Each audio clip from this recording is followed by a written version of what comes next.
Good morning my dear student. आज की इस क्लास में बेटा हम लोग अपनी पूरी फिजिक्स के बुक के मोस्ट इम्पॉर्टेंट 50 क्वेश्चनों को देखेंगे बेटा, जो कि क्लास 12th के लिए बहुत ज़्यादा इंपॉर्टेंट है। अगर आप ये 50 क्वेश्चन याद कर लेते हैं तो कोई भी क्वेश्चन थ्योरी बेस्ड इससे बाहर से नहीं पूछा जाएगा।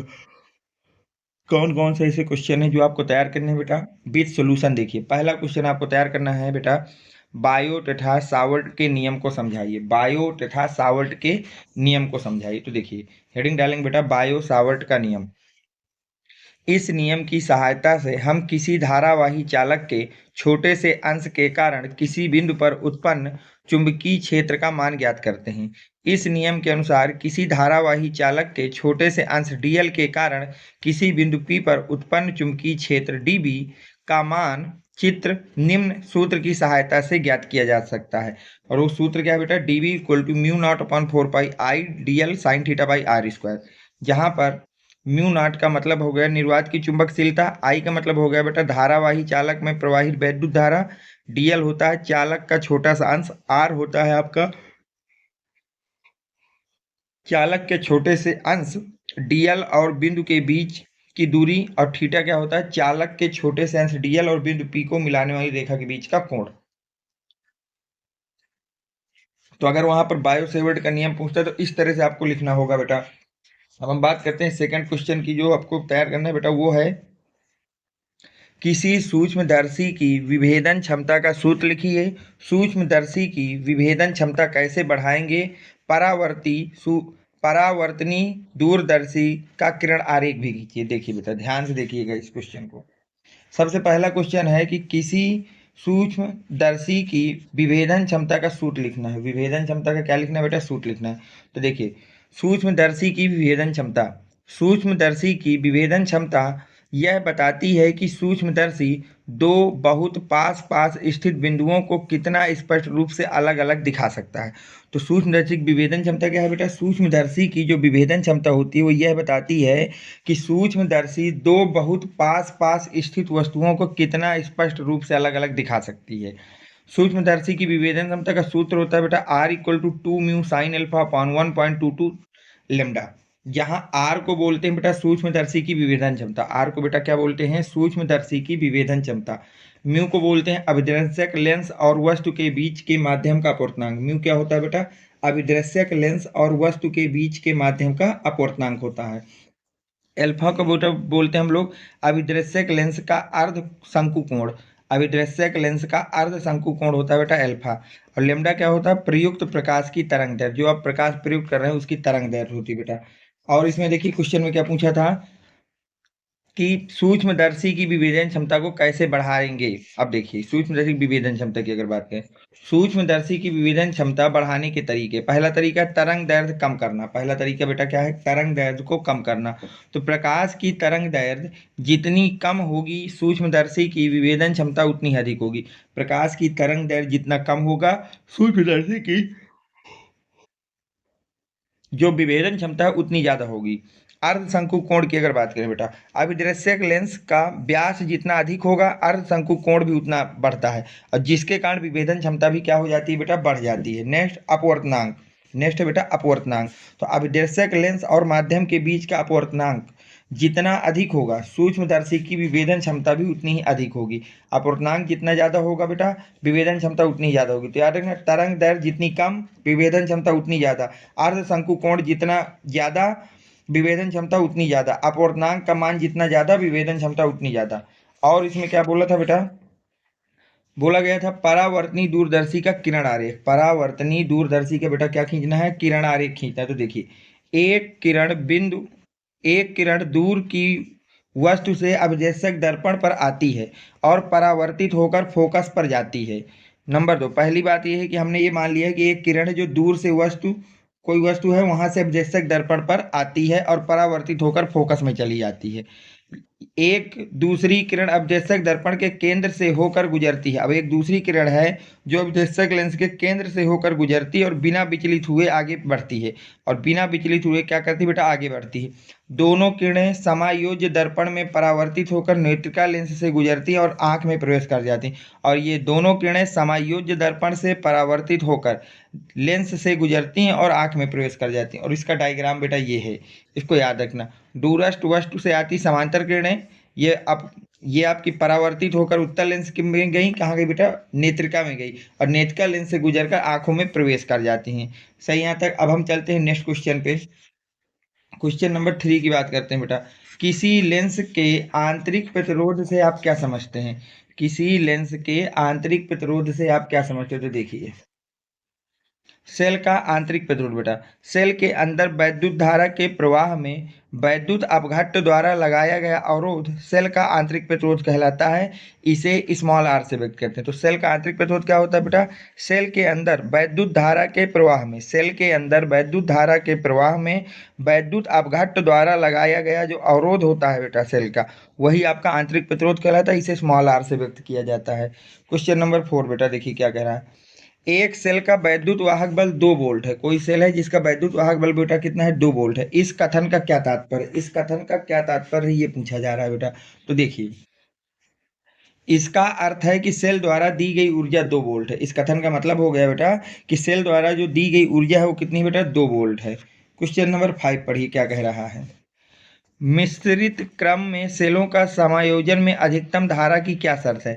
अगर हमने कई सेलों को मिश्रित क्रम में लगाया है और हम ये चाहते हैं कि धारा हमारी मैक्सिमम हो, तो हमारी क्या शर्त होनी चाहिए? तो देखिए, मिश्रित क्रम में सेलों के संयोजन में अधिकतम धारा प्राप्त करने के लिए आंतरिक प्रतिरोध का मान बाह्य प्रतिरोध के बराबर होना चाहिए।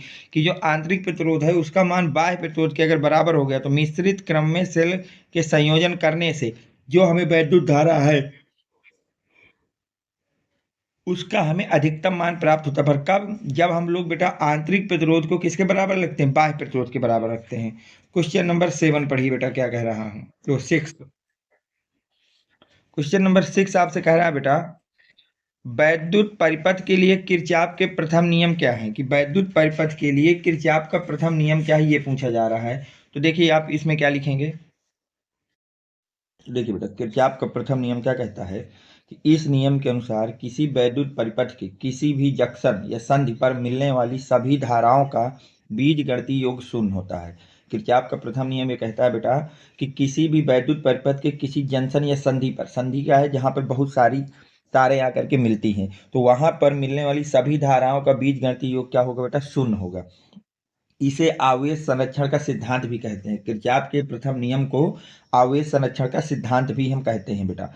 अब देखिए, मान लीजिए ये कोई जंक्शन ओ है जहाँ पे ये आपकी तारें आकर के मिल रही है जिनमें क्रमशः I1 I2 I3 I4 I5 धारा प्रवाहित हो रही है। तो इन सब धाराओं का योगफल जो होगा वो शून्य होगा। यानी कि जो जंक्शन की तरफ आ रही हैं बेटा, जंक्शन की तरफ जो धाराएं आ रही है उसको प्लस की लेना है, और जो जंक्शन से दूर जा रही है उसे माइनस को लेना है। तो I1 जंक्शन की तरफ आ रही है तो I1 प्लस का, I2 दूर जा रही तो माइनस का, I3 जंक्शन की तरफ आ रही तो प्लस का, I4 जंक्शन की तरफ आ रही तो प्लस का, और I5 जंक्शन से बाहर जा रही तो -5 इक्वल टू 0। तो यही आपका पूछा गया था कि किरचॉफ का प्रथम नियम क्या होता है। अब चलते हैं नेक्स्ट क्वेश्चन पे। अब देखिए बेटा, अगला क्वेश्चन क्या कह रहा है। व्हीट स्टोन सेतु के संतुलन सिद्धांत की शर्त को लिखिए। जो व्हीट स्टोन सेतु होता है उसके संतुलन सिद्धांत की शर्त को लिखना है। तो संतुलन सिद्धांत की शर्त क्या होती है बेटा? संतुलन की अवस्था में चारों भुजाओं के प्रतिरोध का अनुपात इस प्रकार होना चाहिए, P/Q बराबर होना चाहिए R/S। ये इसकी शर्त हो गई। अगला क्वेश्चन बेटा, क्वेश्चन नंबर 8। क्वेश्चन नंबर 8 कह रहा है किसी तार का प्रतिरोध R ओम है। कोई तार है जिसका प्रतिरोध बेटा कितना है? R ओम है। यदि इसे मूल लंबाई के n गुना खींचा जाए, अब यदि इसको हम लोग खींच देते हैं मूल लंबाई का n गुना, तो इस खींचे हुए नए तार का प्रतिरोध क्या होगा? तो अब ये जो खींचा हुआ नया तार है इसका प्रतिरोध क्या होगा? तो देखिए, तार को n गुना खींचने के बाद नया प्रतिरोध हो जाता है R dash equal to N square by R। जहाँ R डैश है तार को n गुना खींचने के बाद नया प्रतिरोध, और R है बेटा तार को खींचने से पहले का प्रतिरोध। अब हम चलते हैं नेक्स्ट क्वेश्चन में। क्वेश्चन नंबर 9 देखते हैं क्या कह रहा है बेटा। देखिए, क्वेश्चन नंबर 9 आपसे कह रहा है बेटा, वैद्युत फ्लक्स को परिभाषित करें, इसके एसआई मात्रक को लिखें। वैद्युत फ्लक्स को परिभाषित करें और इसके एसआई मात्रक को लिखें। तो ध्यान से देखना, वैद्युत फ्लक्स बेटा, वैद्युत फ्लक्स किसी काल्पनिक पृष्ठ से होकर गुजरने वाली वैद्युत बल रेखाओं की संख्या को वैद्युत फ्लक्स कहते हैं। तो वैद्युत फ्लक्स बेटा किसको कहते हैं? किसी काल्पनिक पृष्ठ से होकर गुजरने वाली वैद्युत बल रेखाओं की संख्या को वैद्युत फ्लक्स कहते हैं। इसे फाई से प्रदर्शित करते हैं। और इसे बेटा किससे प्रदर्शित करते हैं? बेटा फाई से प्रदर्शित करते हैं। तो याद रखना, किसी काल्पनिक पृष्ठ से होकर गुजरने वाली जो वैद्युत बल रेखाओं की संख्या है वही हमारी वैद्युत फ्लक्स है, और उसको फाई दिखाते हैं। वैद्युत फ्लक्स का सूत्र होता है phi equal to E A cos theta. Phi equal to क्या होता है बेटा? E A cos theta. और आपसे क्या पूछा है? वैद्युत फ्लक्स का एसआई मात्रक। तो वैद्युत फ्लक्स का एसआई मात्रक होता है वोल्ट मीटर या फिर न्यूटन मीटर स्क्वायर पर कूलम। अब हम चलते हैं क्वेश्चन नंबर 10 में। बेटा क्वेश्चन नंबर 10 क्या कह रहा है? क्वेश्चन नंबर 10 कह रहा है बेटा, स्थिर वैद्युति में गॉस के नियम का उल्लेख कीजिए। स्थिर वैद्युति में गॉस के नियम का उल्लेख करिए। तो ध्यान से देखिए बेटा, स्थिर वैद्युति गॉस का नियम, इस नियम के अनुसार बेटा किसी बंद पृष्ठ से होकर गुजरने वाली वैद्युत फ्लक्स का मान पृष्ठ में उपस्थित कुल आवेश का 1/ε0 गुना होता है। मतलब इस नियम में बताया था किसी बंद पृष्ठ से गुजरने वाला जो कुल फ्लक्स होता है वो उस बंद पृष्ठ के अंदर उपस्थित आवेश का 1/μ0 गुना होता है। और ये आपका सूत्र हो गया। अगला क्वेश्चन देखिए क्या कह रहा है। क्वेश्चन नंबर 11, कोई बल रेखाएं एक सतत वक्र हैं। वैद्युत बल रेखाएं एक सतत वक्र हैं। ये बल रेखाएं एकाएक विखंडित नहीं हो सकती, क्यों? बोला जा रहा है बेटा जो वैद्युत बल रेखाएं वो एक सतत वक्र बनाती हैं, यानी कि एक बंद पृष्ठ बनाती हैं। ये बल रेखाएं एकाएक विखंडित नहीं हो सकती, ये अचानक से नहीं टूट सकती हैं, क्यों? इसको एक्सप्लेन करना। तो देखिए,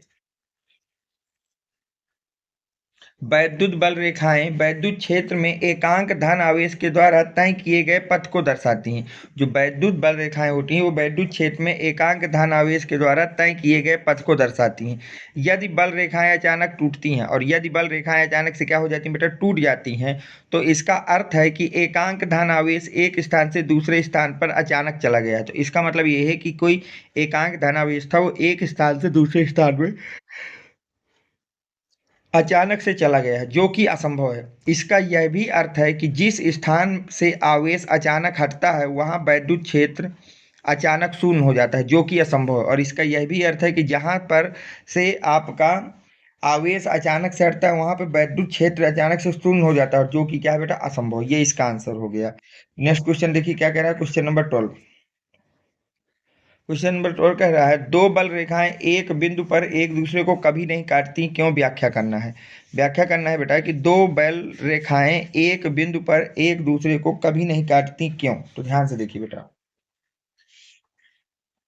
लिखेंगे बेटा, यदि दो बल रेखाएं एक दूसरे को काटती हैं तब उस बिंदु पर दो स्पर्श रेखाएं खींची जा सकती हैं। यदि कभी अचानक ऐसा हो जाए कि दो बल रेखाएं एक दूसरे को काट दें, तो इसका मतलब ये है कि उस बिंदु पर आप दो स्पर्श रेखाएं खींच सकते हैं, जिसका अर्थ है कि वैद्युत बल रेखाओं की दो दिशाएं होंगी। और इसका मतलब है कि वैद्युत बल रेखाओं की दिशा भी कितनी हो गई? दो, जो कि असंभव है। जो कि कैसा है बेटा? असंभव है। अतः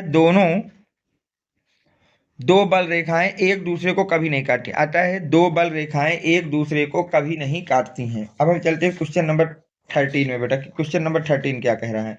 देख, क्वेश्चन नंबर 13 कह रहा है बेटा, प्रदर्शित कीजिए कि न्यूटन पर कूलम अथवा वोल्ट पर मीटर एक ही भौतिक राशि के मात्रक है। उस भौतिक राशि का नाम लिखना है। अब आपको यहाँ से प्रदर्शित करना है बेटा कि न्यूटन पर कूलम अथवा वोल्ट पर मीटर एक ही भौतिक राशि के मात्रक है। एक ही भौतिक राशि के क्या है बेटा? मात्रक है। और उस भौतिक राशि का नाम भी आपको लिखना है। तो देखिए, तो प्रश्नानुसार हमको सिद्ध करना है कि न्यूटन पर कूलम बराबर होगा वोल्ट पर मीटर के।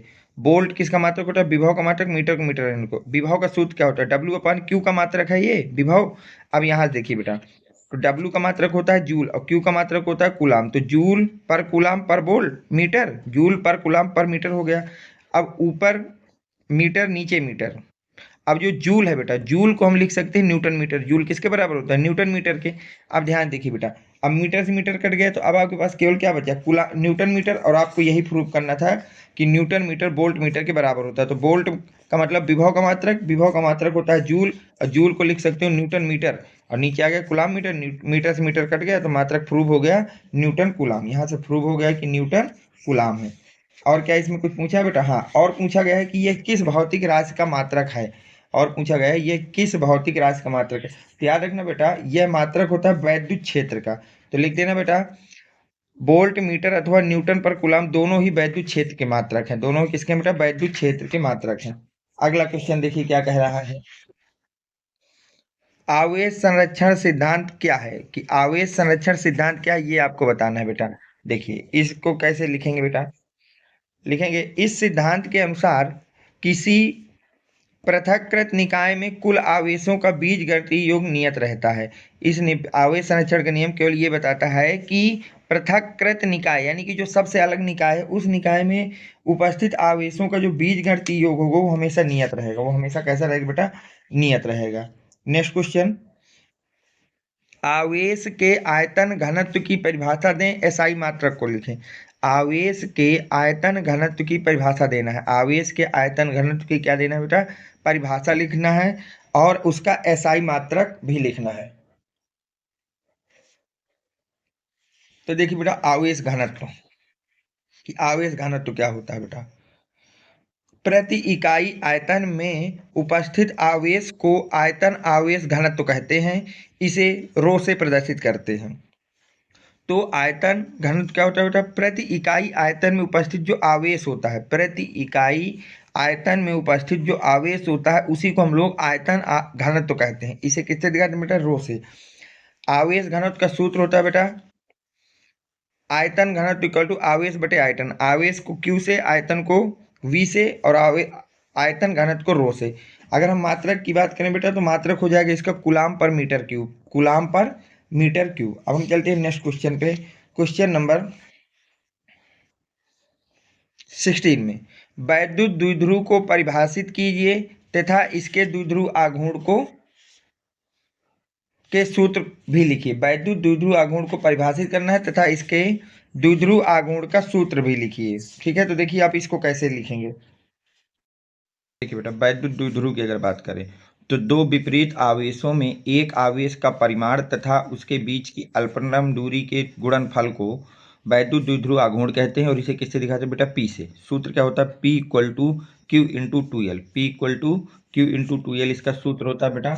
और अगर हम बात करें इसके मात्रक की तो मात्रक होता है कूलाम मीटर और बीमा होती है LTA। क्या होती है बेटा? LTA। अब देखिए अगला क्वेश्चन क्या कह रहा है उसको ध्यान से पढ़िए। वैद्युत क्षेत्र की तीव्रता की परिभाषा तथा इसका मात्रक लिखिए। वैद्युत क्षेत्र की तीव्रता की परिभाषा तथा इसका मात्रक लिखना है। तो देखिए, वैद्युत क्षेत्र की तीव्रता किसी क्षेत्र में स्थित किसी आवेश पर, किसी वैद्युत क्षेत्र में स्थित किसी आवेश पर लगने वाले बल F तथा आवेश के अनुपात को वैद्युत क्षेत्र की तीव्रता कहते हैं। किसी वैद्युत क्षेत्र में कोई आवेश रखा है, उस पर लगने वाले बल तथा उस आवेश के अनुपात को ही आप लोग क्या कहते हैं बेटा? वैद्युत क्षेत्र की तीव्रता कहते हैं। इसे किससे दिखाते हो? ई से दिखाते हो। वैद्युत क्षेत्र की तीव्रता का सूत्र हो जाएगा F by Q naught. F by कितना बेटा? Q naught. वैद्युत क्षेत्र की तीव्रता का मात्रक हो जाएगा न्यूटन पर कूलाम अथवा वोल्ट पर मीटर। न्यूटन पर कूलाम अथवा वोल्ट पर मीटर। यही आपका सवाल था कि वैद्युत क्षेत्र की परिभाषा लिखनी थी और इसका मात्रक लिखना था। अब हम चलते हैं नेक्स्ट क्वेश्चन पे कि अगला क्वेश्चन क्या कह रहा है, देखिए ध्यान से। देखिए नेक्स्ट क्वेश्चन क्या कह रहा है बेटा? एक बंद पृष्ठ के भीतर n वैद्युत द्विध्रुव रखे गए हैं। कितने वैद्युत द्विध्रुव रखे गए बेटा? n। बंद पृष्ठ से निर्गत कुल वैद्युत फ्लक्स कितना होगा? अब आपको बताना है कि बंद पृष्ठ से निर्गत कुल वैद्युत फ्लक्स कितना होगा। तो ध्यान से देखें बेटा इस क्वेश्चन को।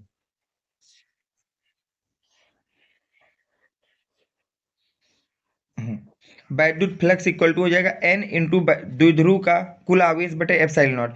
क्योंकि वैद्युत फ्लक्स क्या होता है? कुल आवेश बटे एप्सिलॉन नॉट। तो कुल आवेश का हो जाएगा n वैद्युत द्विध्रुव, तो n गुणे एक वैद्युत द्विध्रुव का कुल आवेश। तो वैद्युत द्विध्रुव का आवेश कितना होता है? जितना प्लस होता है उतना माइनस होता है। तो यहाँ से कुल आवेश हो जाएगा शून्य। तो यहाँ से आ जाएगा, अतः बंद पृष्ठ में निर्गत कुल वैद्युत फ्लक्स का मान कितना हो जाएगा बेटा? शून्य हो जाएगा। कितना हो जाएगा? शून्य हो जाएगा। अब देखिए क्वेश्चन नंबर नेक्स्ट क्या कह रहा है? वैद्युत क्षेत्र की तीव्रता की परिभाषित कीजिए और इसका मात्रक और बीमा लिखिए। वैद्युत क्षेत्र की तीव्रता को परिभाषित कीजिए तथा इसके मात्रक और बीमा को लिखिए। तो देखिए वैद्युत क्षेत्र की तीव्रता, तो वैद्युत क्षेत्र की तीव्रता क्या होती है बेटा? किसी क्षेत्र में स्थित आवेश पर, किसी वैद्युत क्षेत्र में स्थित आवेश पर लगने वाले बल तथा उस आवेश के अनुपात को वैद्युत क्षेत्र की तीव्रता कहते हैं। तो वैद्युत क्षेत्र की तीव्रता क्या है बेटा? किसी आवेश पर जो लगने वाला बल होता है तथा आवेश के अनुपात को ही वैद्युत क्षेत्र की तीव्रता कहते हैं। इसे कैपिटल ई से प्रदर्शित करते हैं। किससे प्रदर्शित करते हैं बेटा? कैपिटल ई से। तो वैद्युत क्षेत्र की तीव्रता इक्वल टू सूत्र हो जाएगा F by Q not, F by Q not. अब इसकी मात्रक की बात करें तो वैद्युत क्षेत्र की तीव्रता का मात्रक होता है बेटा न्यूटन पर कूलाम अथवा वोल्ट मीटर, न्यूटन पर कूलाम अथवा वोल्ट पर मीटर। अगर हम बीमा की बात करें बेटा तो ई की बीमा हो जाएगी एफ की बीमा बेटे क्यू की बीमा, एफ की बीमा क्या होती है? एम एल टी की पावर -2, क्यू की बीमा क्या होती है? ए टी, और जब इसको ऊपर ले जाओगे तो हो जाएगा एम एल ए की पावर -1 टी की पावर -3। ये इसका प्रॉपर आंसर होगा। अब देखिए अगला क्वेश्चन नंबर 20 क्या कह रहा है उसकी बात कर लेते हैं।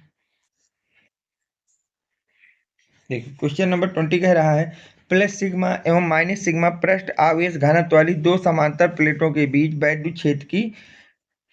वैद्युत क्षेत्र का सूत्र लिखिए। दो समांतर प्लेटों के बीच में, ठीक है। तो मान लिया बेटा ये एक समांतर प्लेट है, एक समांतर प्लेट बी है, इस पर प्लस सिग्मा, इसमें माइनस सिग्मा, और वो बिंदु है पी। अब देखिए अगर मैं इस प्लेट के कारण बिंदु पी पर वैद्युत क्षेत्र की तीव्रता देखूं तो हो जाएगा सिग्मा अपॉन 2 एप्सिलॉन नॉट, और इस प्लेट के कारण वैद्युत क्षेत्र की तीव्रता देखूं तो हो जाएगा सिग्मा अपॉन 2 एप्सिलॉन नॉट। अब देखिए एक प्लेट प्लस की है और एक प्लेट माइनस की है। एक प्लेट कैसी है बेटा? प्लस की है, और एक प्लेट कैसी है बेटा? माइनस की है। तो ध्यान से समझिए अगर ऐसा कभी केस हो जाए, भाई एक प्लेट ये है, एक प्लेट ये प्लस की प्लेट है, ये माइनस की, ये आवेश है, तो हमेशा जो वैद्युत क्षेत्र की तीव्रता होती है ये किधर को होगी बेटा? जो ए प्लेट का अर्थ तो इधर को होगी क्योंकि प्लस से दूर की तरफ, और हमेशा माइनस की तरफ को होती है। तो अब बी के कारण भी इधर को होगी, तो ई ए प्लस ई बी को जोड़ दिया जाएगा। E A plus E B को क्या कर दिया जाएगा? जोड़ दिया जाएगा। तो यहाँ से ई पी इक्वल टू हो जाएगा E A plus E B. अब वैल्यू रख दो, ई ए कितना है? Sigma point 2 epsilon naught, E B कितना है? Sigma point 2 epsilon naught. तो एलसीएम आ जाएगा 2 एप्सिलॉन नॉट, तो सिग्मा प्लस सिग्मा, तो यहाँ से 2 sigma equal to 2 epsilon naught. तो ई पी का मान कितना आ गया बेटा? Sigma upon 2, sigma upon epsilon naught. तो यही आपसे पूछा गया था। नेक्स्ट क्वेश्चन देखिए क्या कह रहा है। अगला क्वेश्चन कह रहा है बेटा वैद्युत द्विध्रुव आघूर्ण के कारण, वैद्युत द्विध्रुव आघूर्ण के कारण निरक्षीय स्थिति में किसी बिंदु पर वैद्युत क्षेत्र की तीव्रता का व्यंजक लिखना है। किसी बिंदु पर वैद्युत क्षेत्र की तीव्रता का क्या लिखना है बेटा? व्यंजक लिखना है। तो देखिए वो मैं डायरेक्ट लिख दे रहा हूँ। किसमें बेटा? निरक्षीय स्थिति पर किसी वैद्युत द्विध्रुव के कारण। तो ध्यान देखिए ये हो गया बेटा एक हमारा वैद्युत द्विध्रुव, ये हो गया माइनस क्यू, ये हो गया प्लस क्यू। निरक्षीय स्थिति में क्या होती है? निरक्षीय स्थिति ये होती है, मान लीजिए आर दूरी पर एक बिंदु है पी, तो पी पर जो वैद्युत क्षेत्र की तीव्रता होगी ईपी इक्वल टू वो हो जाएगी 1/4 pi epsilon naught P upon R cube. P upon कितना बेटा? R cube. बस यही इसका व्यंजक हो जाएगा। अगला क्वेश्चन, दो बिंदु आवेशों के मध्य लगने वाले आकर्षण या प्रतिकर्षण बल के लिए कूलाम के सदिश रूप को लिखिए। कूलाम के कौन से रूप को लिखना है बेटा? सदिश रूप को लिखना है। तो देखिए कूलाम का सदिश रूप F vector equal to 1/4 pi epsilon naught Q one into Q two R vector divide by R cube. ये आपके पास होता है सदिश रूप बेटा किसका? कूलाम के नियम का। कूलाम के नियम का सदिश रूप होता है 1/4 pi epsilon naught Q1 into Q2 by R cube into R vector. अब अगले क्वेश्चन में आइए। अगला क्वेश्चन आपसे कह रहा है बेटा आवेशों के मध्य लगने वाले वैद्युत बल की सहायता से, आवेशों के मध्य लगने वाले वैद्युत बल की सहायता से वैद्युतशीलता का विमीय समीकरण लिखना है। वैद्युतशीलता का विमीय समीकरण निकालना है। तो देखिए आवेशों के मध्य लगने वाला वैद्युत बल इक्वल टू होता है बेटा F equal to 1/4 pi epsilon naught Q1 Q2 by R square. तो अगर हमको एफ साइलेंट नॉट की बीमा निकालनी है तो वैल्यू निकाल लेते हैं एफ साइलेंट नॉट, तो हो जाएगा 1/4 pi Q1 Q2 by R square upon into 1/f। तो हमको एफ साइलेंट नॉट की बीमा निकालना तो हो जाएगा Q1 की बीमा इंटू Q2 की बीमा डिवाइड बाई आर स्क्वायर की बीमा इंटू 1/f की बीमा। तो Q1 की बीमा 80, Q2 की बीमा 80, आर स्क्वायर की एल स्क्वायर, और एफ की बीमा एम एल टी की पावर -2। अब देखिए इस एल स्क्वायर को इसके साथ लाइए तो हो जाएगा एम एल क्यूब टी की पावर -2, और ऊपर हो जाएगा ए स्क्वायर टी में, और ये सब कुछ ऊपर ले चलिए। तो आपके पास वैद्युतशीलता का बीमा आ गई m की पावर -1, l की पावर -3, a की पावर 2 और t की पावर 4। अब हम चलते हैं नेक्स्ट क्वेश्चन में। अगला क्वेश्चन क्या कह रहा है हम दो समान बिंदु आवेशों के निकाय के कारण, दो समान बिंदु आवेशों के निकाय के कारण विद्युत क्षेत्र के बल की रेखाएं खींचे, बल की क्या खींचे बेटा, रेखाएं खींचना है। तो देखिए बल की रेखाएं अगर खींचना है, दो समान बिंदु आवेशों का, तो ये देखिए बेटा दो समान बिंदु आवेश हैं, एक plus Q A B plus Q, तो प्लस से हमेशा दूर की तरफ होंगी, ये हो जाएंगी वैद्युत बल रेखाओं की दिशा। अब आइए अगला क्वेश्चन क्या कह रहा है, वैद्युत फ्लक्स को परिभाषित कीजिए। किसको परिभाषित करना है बेटा, वैद्युत फ्लक्स को आपको परिभाषित करना है कि वैद्युत फ्लक्स क्या होता है। तो ये क्वेश्चन अभी हम पीछे कराए हैं, तो मैं यहाँ दोबारा नहीं करा रहा हूँ, वहां से अपना लिख लेना। अगला क्वेश्चन देखिए क्या कह रहा है, लंबी धारावाही परिनालिका के भीतर अक्ष में स्थित किसी बिंदु पर चुंबकीय बल क्षेत्र का सूत्र लिखना है। धारावाही चालक है बेटा, परिनालिका है, इसके अक्ष पर स्थित कोई बिंदु है, वहां पर चुंबकीय क्षेत्र की तीव्रता लिखना है। तो देखिए तीव्रता कितनी होती है बेटा, लंबी धारावाही परिनालिका के भीतरी अक्ष पर स्थित बिंदु पर चुंबकीय बल रेखाओं चुंबकीय बल क्षेत्र का सूत्र होता है B equal to mu naught N I by R, जहाँ एन है प्रति मीटर लंबाई में फेरों की संख्या, आई है धारावाही परिनालिका में प्रवाहित धारा, और म्यू नॉट है निर्वात की चुंबकशीलता। अब आइए नेक्स्ट क्वेश्चन में बेटा, क्वेश्चन नंबर 28, वैद्युत विभव की परिभाषा दीजिए तथा इसकी बीमा लिखिए। वैद्युत विभव की परिभाषा दीजिए तथा इसकी बीमा लिखिए। तो देखिए वैद्युत विभव की बात करते हैं बेटा हम लोग, किसकी बात करते हैं बेटा, वैद्युत विभव की।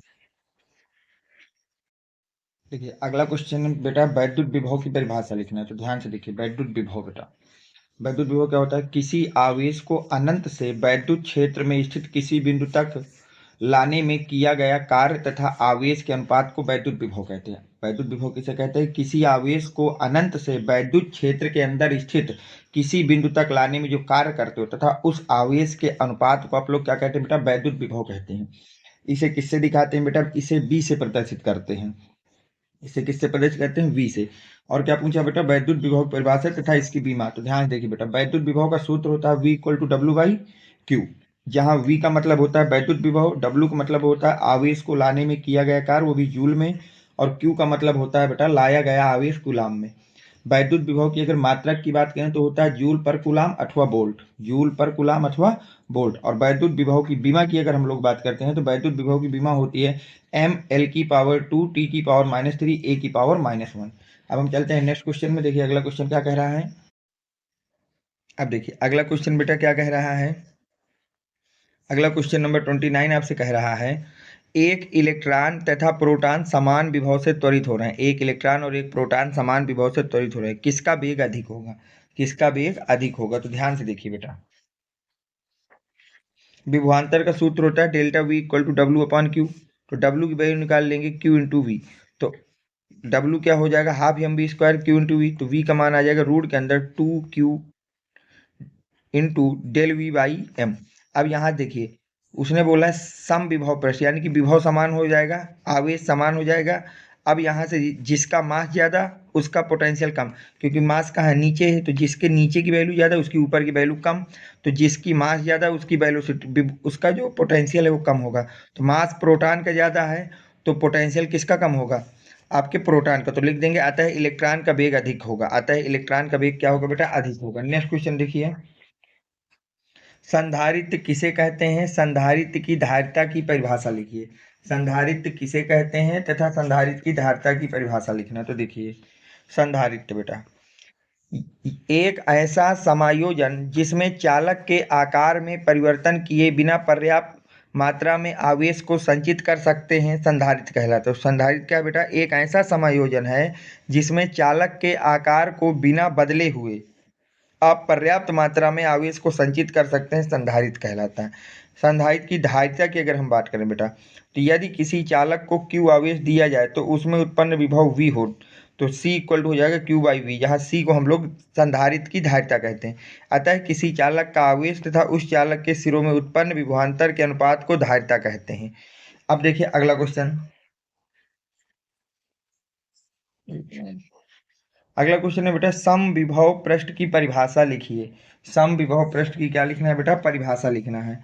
तो देखिए समविभव पृष्ठ क्या होता है, ध्यान से देखना बेटा, एक ऐसा पृष्ठ जिस पर स्थित सभी बिंदुओं पर विभव समान होता है समविभव पृष्ठ कहलाता है। तो समविभव पृष्ठ किसे कहते हैं बेटा, एक ऐसा पृष्ठ जिस पर स्थित सभी बिंदुओं पर विभव का मान समान होता है समविभव पृष्ठ कहलाता है। समविभव पृष्ठ के अंदर विभवांतर शून्य होता है। दूसरी बात याद रखना कि जो सम विभव पृष्ठ होते हैं बेटा उसके अंदर विभवांतर कितना होता है, शून्य होता है।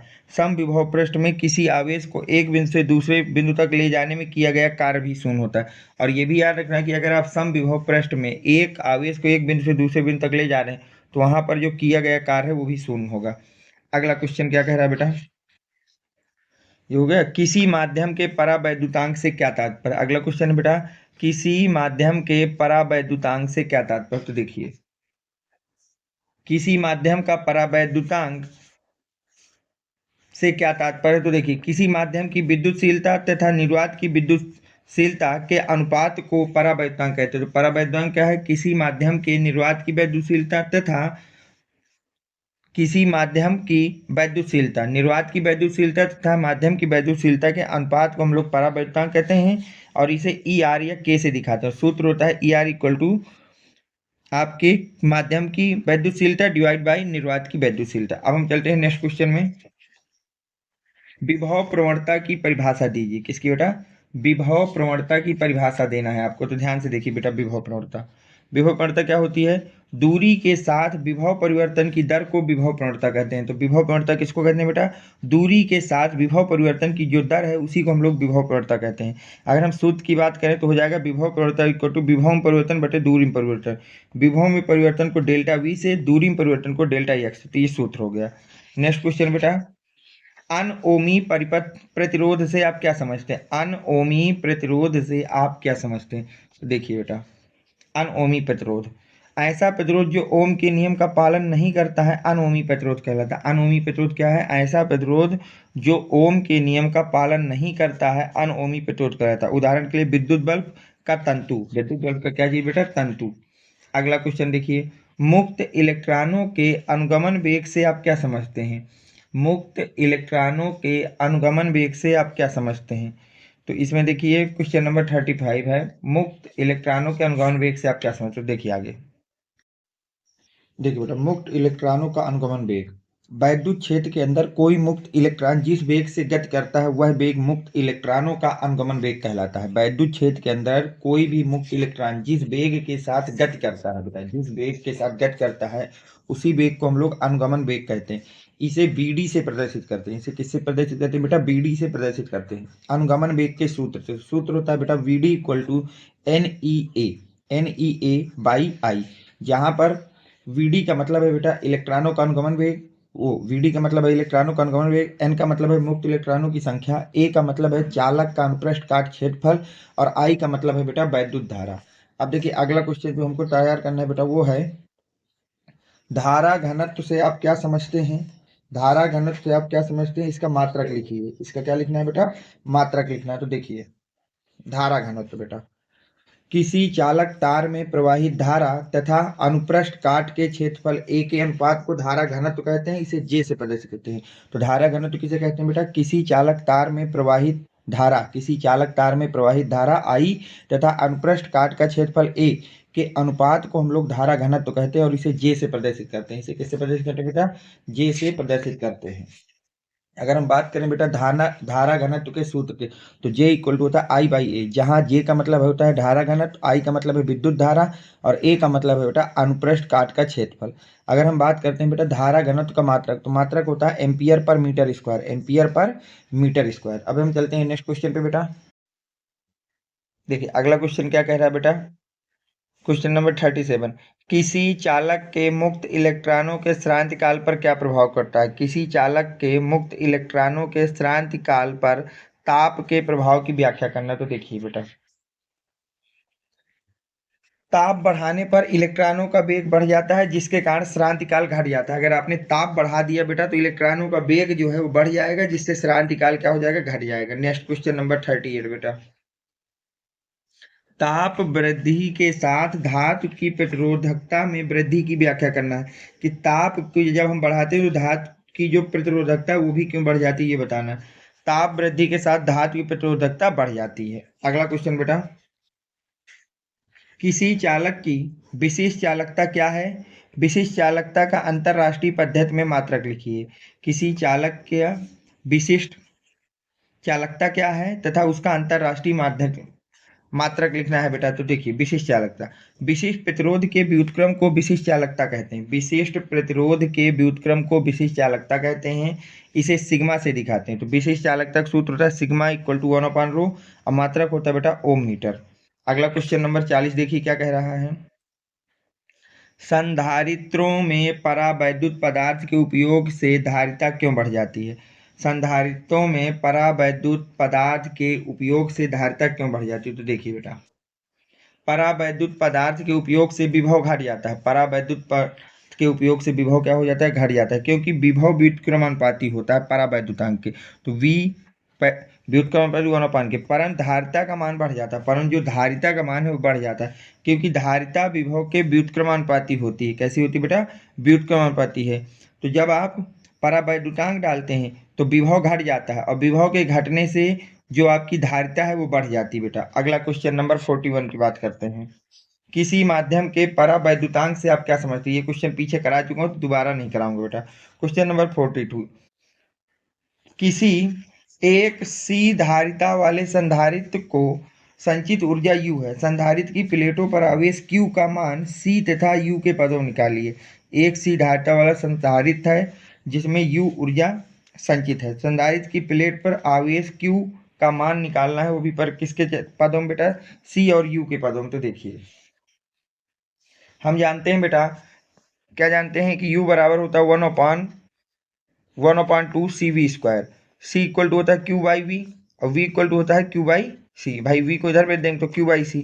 V का मान समीकरण 1 में रख दो, तो U equal to 1/2 C Q/V का Q/C का होल स्क्वायर। तो यहाँ से आपका निकल के आ जाएगा U equal to half Q²C, half Q²/C। अब हम देखते हैं बेटा क्वेश्चन नंबर 43 क्या कह रहा है। सॉरी, क्वेश्चन नंबर 42 को देखिए बेटा, क्या कह रहा है बेटा? आवेशित समांतर प्लेट संधारित्र की प्लेटों के बीच वैद्युत क्षेत्र की ऊर्जा घनत्व का सूत्र लिखना है। समांतर प्लेट संधारित्र की प्लेटों के बीच वैद्युत क्षेत्र की में ऊर्जा घनत्व का सूत्र देखिए।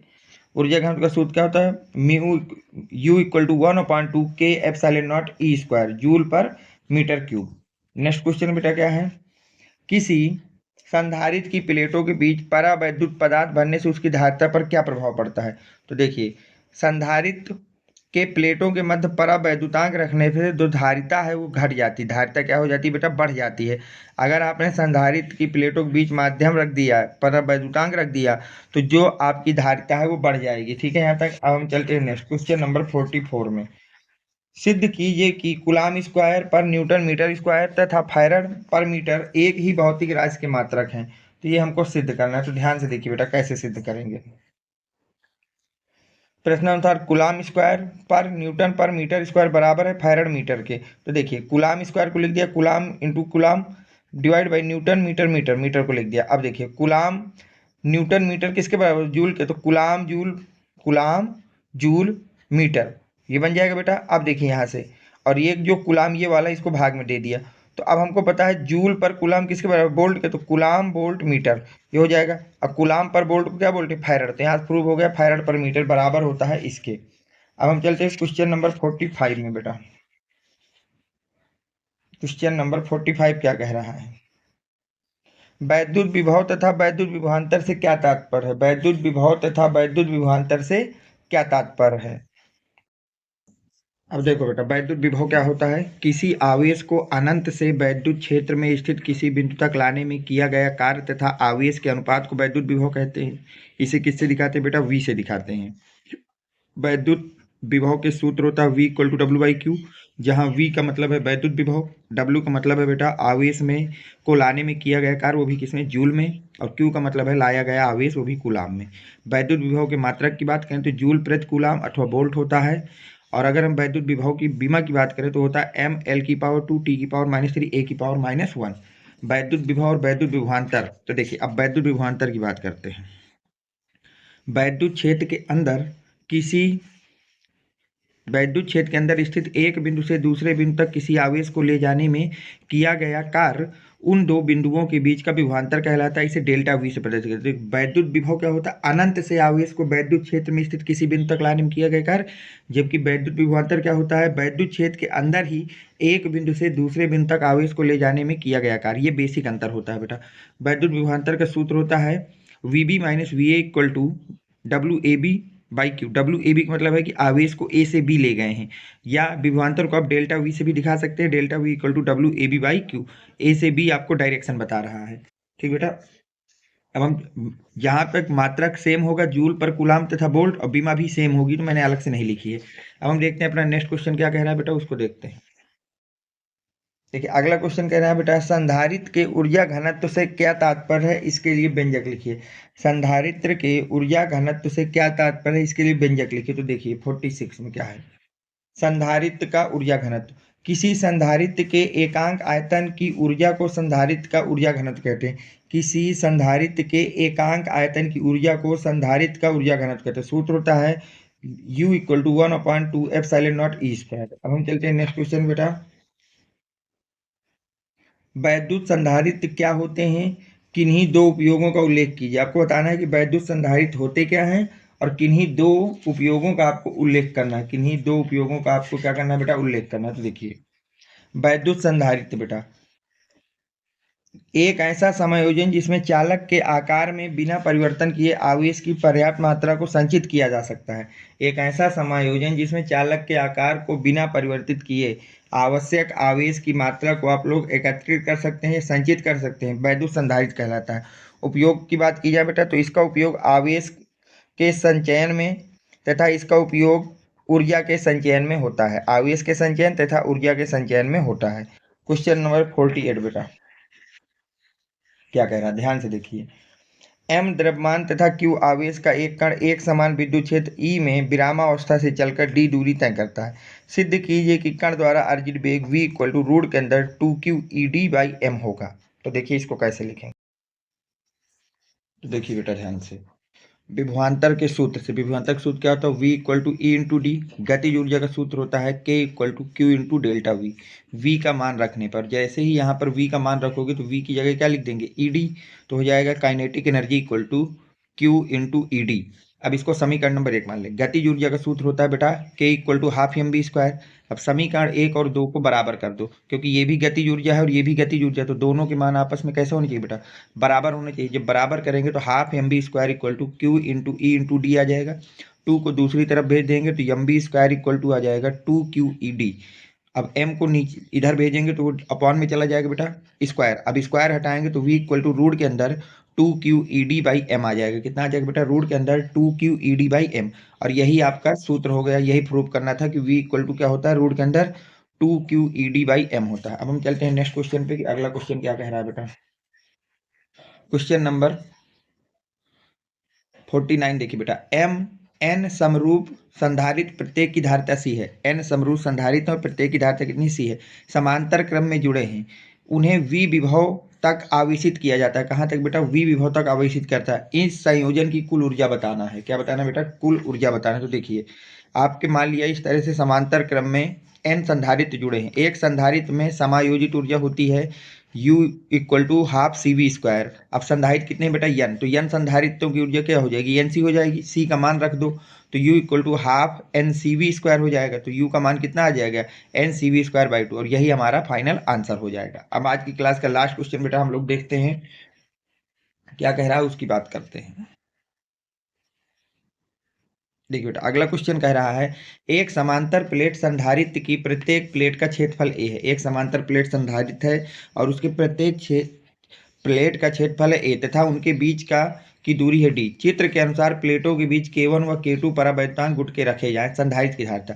अब यहाँ पर K1 रख दिया है A/3 क्षेत्रफल तक और K2 परावैद्युतांक रखा है 2A/3 क्षेत्रफल पर। दोनों प्लेटों के बीच की दूरी है D। तो देखिए बेटा ध्यान से, अब यहाँ पर समांतर क्रम संयोजन है। कैसा है बेटा, समांतर क्रम संयोजन है। तो देखिए समांतर क्रम संयोजन में जुड़े दो संधारित्रों की तुल्य धारिता क्या होती है, C equal to C1 plus C2। C1 क्या हो जाएगा, K एप्सिलॉन नॉट D, और क्षेत्रफल कितना है, पहले का है A/3, तो यहाँ लिख दिया A/3 और दूसरे क्षेत्रफल है 2A/3। अब दोनों के बीच में मैंने 3 नीचे आ जाएगा तो ये बन जाएगा। अब हमने एलसीएम ले लिया, दोनों के बीच में हमने क्या कर लिया बेटा, एलसीएम। और जैसे एलसीएम लिखा तो C इक्वल टू क्या आ जाएगा, 3K epsilon not A by 3D। 3 से 3 कट जाएगा तो आपकी तुल्य धारिता कितनी आ गई बेटा, K epsilon not A by D। और यही आपका फाइनल आंसर है। आज की इस क्लास में बेटा मैंने आपको मोस्ट इंपॉर्टेंट जो आपके 50 क्वेश्चन आंसर थे वो करा दिए हैं। अब आप इनको अच्छी तरह से लर्न करिए और समझिए, एक एक क्वेश्चन बहुत ही ज़्यादा इंपॉर्टेंट है। अगर इसके बाद भी कोई डाउट है तो आप कमेंट सेक्शन में अपना डाउट लिख करके पूछ सकते हैं। Thanks for watching, next video coming soon.